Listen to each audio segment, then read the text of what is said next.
loo hadli lahaa siyaasiyiintuna ay gooni u ballami lahaayeen oo wixii danahooda ay ka hadli lahaayeen shir aad u wanaagsan oo ahay waxaa lagu daray eedeymo iyo cabasho iyo weydiisasho iyo gogolgelid lagu soo gudbiyey ama hab qabiil ama hab dawladeed mid ay doontaba ha ahaato aniga aragtidayda cabashooyinkaas iyo gogolgeliinkaas iyo tabashadaas laba jid midkood unbay ku fiicneed iyadoo miisaankaas la leeyahay oo saas loo mataqaanaa abaabulan yahay in dawladda iyo madaxweynaha intii gogoshaas loo dhigtay la yiraahdo madaxweynow haddii bidankeeda leeyahay tolkaasaan nahay dawladdaadana dhibkaasaan ka tirsanaynaa naga garbax ama hab qabiil looga garbaxo ama hab dawladeed looga garbaxo amase waxay ahayd cabashadaas aniga iyo qoorqoora hadda dawladda ku matalineen in intii naloo yeero nala soo dhaweeyo naloo shirbo garbaha nala ka galo nala dhaho warnimo yahay dawladdan weliba waa leedo ku xantahay maxaad ka gashaan horta sideedaba ama xalaan ka keeni lahayn ama dayraan ka keeni lahayn laakiin dhaankaas ceel biyihiisu ay yar yihiin loo dhaanshay mana u malaynayo in biyo badan laga keenayo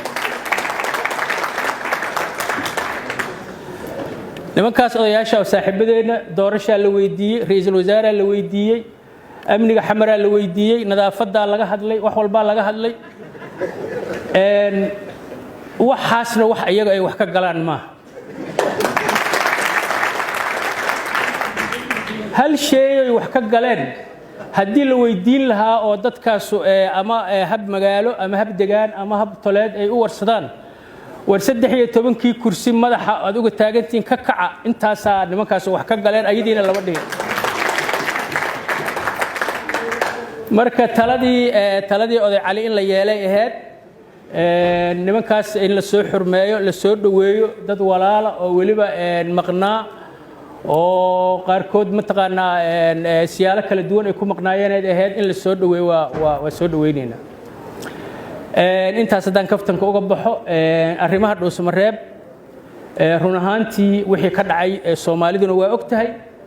dadkii joogana waa og yihiin saaxiibadayaana ka hadlay dhammaadkiisii gogoshaas sida saaxiibkay uu sheegay weliba aan u raacno hadday iyagu dhigeen iyo haddaan anagu dhignaba annagay noo tiille Soomaalidu waxay ku mahmaahdaa waxa dad ugu dhib badan nimaad sagootisoon ka socon iyo nimaad sugaysoon ku soo socon haddii gogoshoodii aan sugnay oo na sugayna lahayn oo dib noogu dhig aysan lahayn oo waana kan aysan lahayn haddaan muxuu ahay inaan la xiriirno isku daynay haddaan inaan doonno isku daynay haddaan salaadiin la hadalnay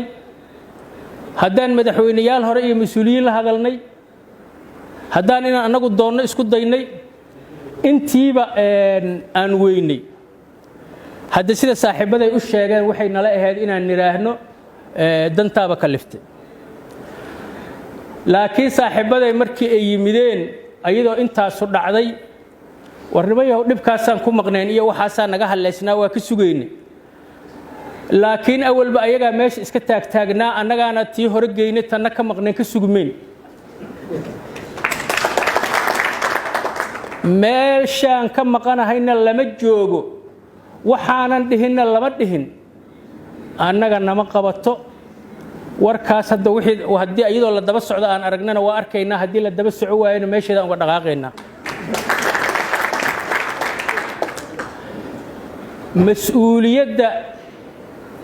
ama doorashooyinka ha ahaato ama Soomaaliya ha ahaatee mas'uuliyad wadareed way annaga dhanayna saaran tahay qofay gaar u saaran tahay ma jirto dadkan Greek la yiraahdo ayaa waxay lahaa jireen nin boqora oo la yiraahdo Atlas ninkaas wuxuu aaminsanaa jiray culayska adduunkoo dhan inuu keligiis dhabarka ku hayo dadkiina muxuu ahay wadamada ajnabiga ka mid waa aragteen taalooyin loo dhisay asagoo maaragtay adduunyadii ay dhabarka ka fuusho oo dhabanada haysta oo culays iyo dhidid iyo waxa ka socda mushkilada haysta aad yaabaysid asagu saas isku qanciyay dadkiisiina ma dhihin war adduunka kaliya ma haysida dhig ma aysan dhihin mas'uuliyadda Soomaaliyeed ninkii kaligiis dhabarka ka saarta annaga dhahayna war iska dhig kaliga ha qaadin ha ku mashquulin ha ku walwalin muxuu ahay noo imaaw nala hadal fikradaada keenso annaga dhahayna hadday joogto saaxiibadan maba kala foginba ayaga yiri gogashii waa maba la xirinba cid xiri kartana mala ayagaaba yiriba annaguna idikama xirine haddana meel kale ha loo raro hana dhihina meel kale ha noo rarina dhuusa mareebna dadna kala celiyo waa joogaan haddii aan isqabsano waxna la kala celinaa male xataa waa la bilaabay in la dhaho reer galguduud iyo reer mudug kala qabtay waxaan ahaynba maba yaqaaninba waxna kala qabto waa helaynaa waa joogaan waa buuxaan aan meesheenii aan tagno annagu teeni waa niri Soomaalidu waxay tiraahdaa ama tala keen ahaw ama tala raac ahaw annagu tala waa keenay ama lagu raaca ama midna dhaanta keena labadaba diyaaraan u nahay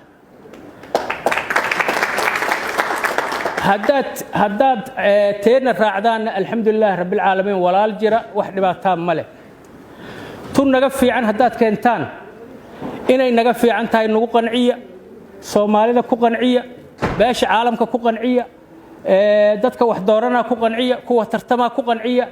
hadday isla gartaan in taladeena laga fiican yahay taasaan qaadanaynaa dhuusa mareeb tiri wixii ka soo baxay cid kasta waa qirtay meel laga bilaabi karo wanaagsan inay tahay waliba raggeenan xoogaa laxanto leedikaba filanin xataa waa leeyahay wadnimo xoogaa waa isdhiiranaysan xataa waa leeyahay meel fiican aan keenay waana la qiray haddii ciidu abaal ay leedahay oo cid gaara farta loogu fiiqaayane labadaas nin oo ninna gogasha dhigay ninna oo ka nabad dooneeya abaalkeeda iska leh